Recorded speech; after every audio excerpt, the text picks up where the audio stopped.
আছে? আজ সকালবেলা আবারও চলে আসলাম আপনাদের সামনে।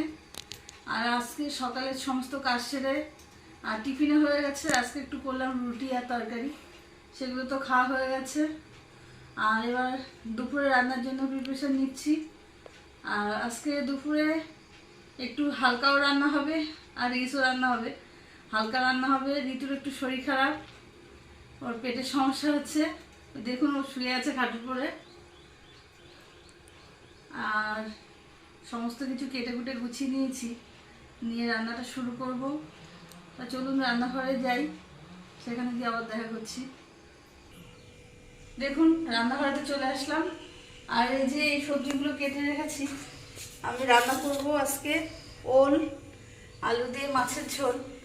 আর এই যে মেয়ের জন্য করব কাঁচকলা দিয়ে একটু হালকা মাছ দিয়ে ঝোল করে দেবো। আর আজকে করব ঢেঁড়স দিয়ে টক। আর এখানে তো পেঁয়াজ আদা রসুন কেটে নিয়েছি। আর এই যে মাছগুলো কেটে একটু লবণ হলুদ মাখিয়ে দিয়েছি, কারণ এগুলো একটু জ্যান্ত মাছ।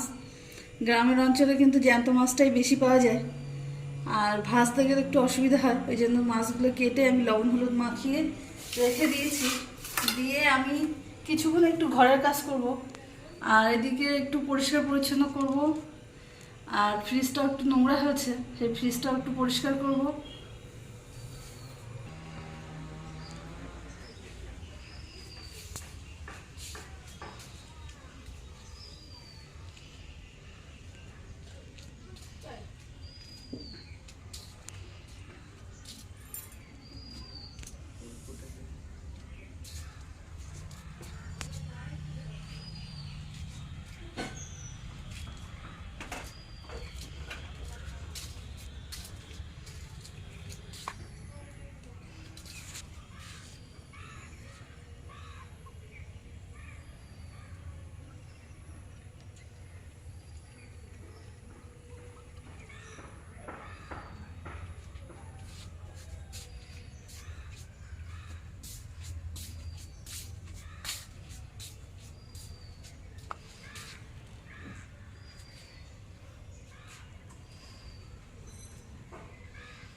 দেখুন ফ্রিজটা একটু নোংরা হয়েছে, আমি একটু ফ্রিজটা পরিষ্কার করে নিই। আর এই যে সব পরিষ্কার করে নিই খুলে খুলে, কারণ ফ্রিজ একদিন পর পর পরিষ্কার না করলে ওগুলো একটু গন্ধ হয়ে যায়।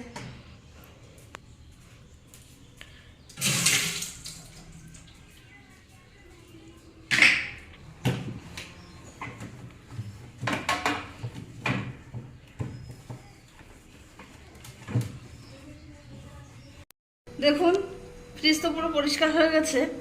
আমি এবার আমার রান্নার দিকে যাব। আর এই যে এদিকে ভাত বসিয়ে দিয়েছি, আর এক সাইডে বসিয়ে দিয়েছি কড়াই। আর কড়াইতে মাছটা আগে ভেজে নেব, নিয়ে রান্নাটা করব। মাছটা তো অনেকক্ষণই আছে, এবার ভালোভাবে ভাজাই যাবে। তবে অল্প অল্প করেই মাছগুলো ভাজবো। আর দেখুন বাইরে কতটা আজকে রোদ। এ কদিন ধরে তো খুব বৃষ্টি হচ্ছিল, আর আজকে রোদও বেরিয়েছে।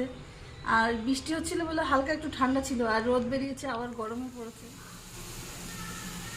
দেখুন এদিকে মাছের ঝোলের মাছটা এই যে ভাজা হয়ে গেছে। আর আমি এদিকে কড়াইতে তেল দিয়ে দিয়েছি, আর তেল গরম হতে মশলাগুলোও দিয়ে দিয়েছি। দিয়ে আমি এরপরে ওল আলুটা দিয়ে কষিয়ে নেব। আর ওলটা একটু লালচে দেখা ছিল বলে আমি হালকা একটু ভাত দিয়েও নিয়েছি। ভাত দিয়ে আমি কষিয়ে নেবো, নিয়ে ওটা রান্না করবো। এই যে ওগুলো দিয়ে দিলাম, দিয়ে ভালো করে কষিয়ে নেব।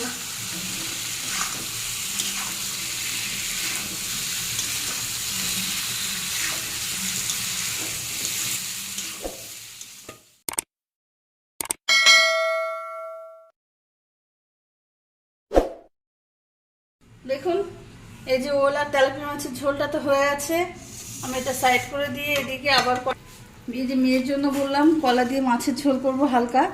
এই যে সামান্য একটু জিরে বাটা দিয়ে হালকা একটু মাছের ঝোল করেছি, আর একটা কাঁচা লঙ্কা দিয়েছি। দিয়ে এটাও কিন্তু হয়ে গেছে। আমি এবার টকটা করব, তাই তরকারিটা আমি কড়াই থেকে নামিয়ে নিই, নিয়ে এবার টকটা বসাই। কড়াইটা ধুয়ে তো আবার বসিয়ে দিলাম, আর এর মধ্যে দিয়ে দিচ্ছি সামান্য তেল। আর মাছ তো আগে থেকে ভাজা আছে, আর এই টকের মধ্যে কিন্তু তেলের পরিমাণটা কমই দিতে হয়, বেশি তেল লাগে না। আমি সামান্য একটু তেল দিলাম, আর তেল দিয়ে তেলটা আমি কড়াই চারিদিকেই লাগিয়ে দিচ্ছি।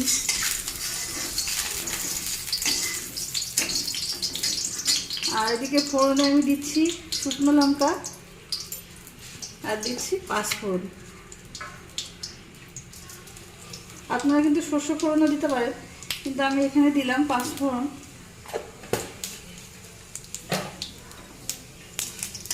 আর ফোড়নটা একটু ভাজা ভাজা হোক। আর এই গরমের দিনে কিন্তু টকটা কিন্তু খেতে খুব সুন্দর লাগে, আর ভালো লাগে, মুখে রুচি বাড়ায়। এই যে ফোড়নগুলো একটু ভাজা ভাজা হয়ে গেছে, আমি এই ঢেঁড়সটা এর মধ্যে দিয়ে দিলাম।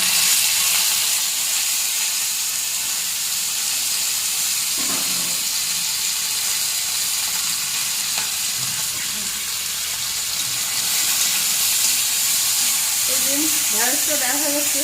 আর এখানে টক সাধারণত অল্পই খেতে হয়, অল্পই খায়, তার জন্য এখানে আমি অল্পই ঢেঁড়স দিয়েছি।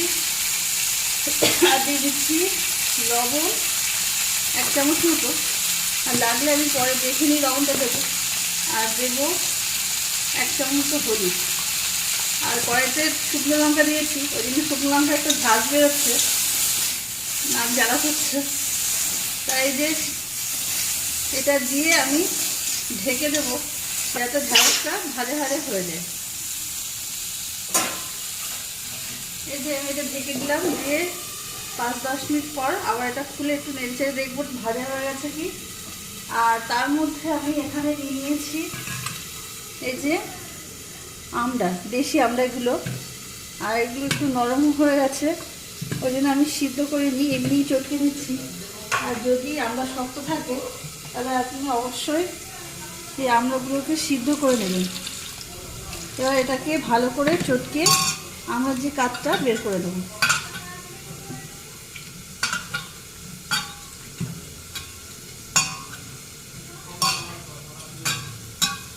দেখুন ঢেঁড়সটা তো ভাজা ভাজা হয়ে গেছে, আর ঢেঁড়সটা তো অল্পই, ওই জন্য আরও কম দেখাচ্ছে ভাজার পরে।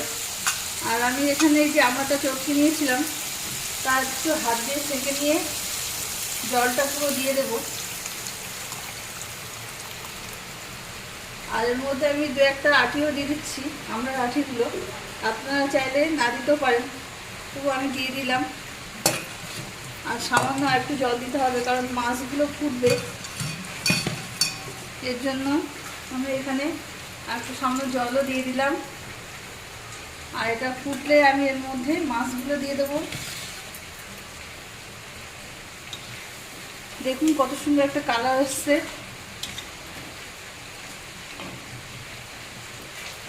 এটা ফুটে উঠলে কিন্তু আমি একটু আরেকবার লবণটা দেখে নেবো, কারণ টকে একটু লবণটা লাগে।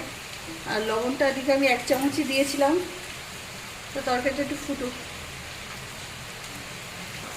দেখুন একটু আগেই তো দেখাচ্ছিলাম বাইরে কতটা রোদ, আর তার মধ্যে আবার ঝমঝমে বৃষ্টি শুরু হয়ে গেছে।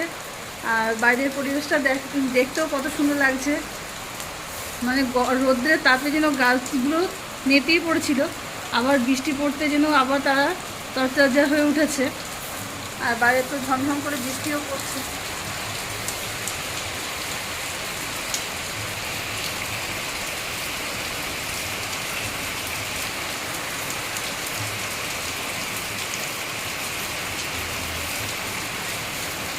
দেখুন তরকারিটার দিকে ফুটে গেছে, আমি এবার মাছগুলো দিয়ে দেবো, কারণ টকের মধ্যে মাছগুলো ফুটবে আর মাছের ভিতরে টক ঢুকবে।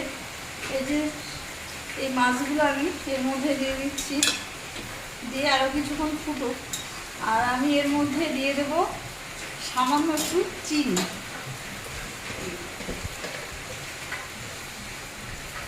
এখানে এই যে 1/2 চামচ মতো দিয়ে দিলাম চিনিটা।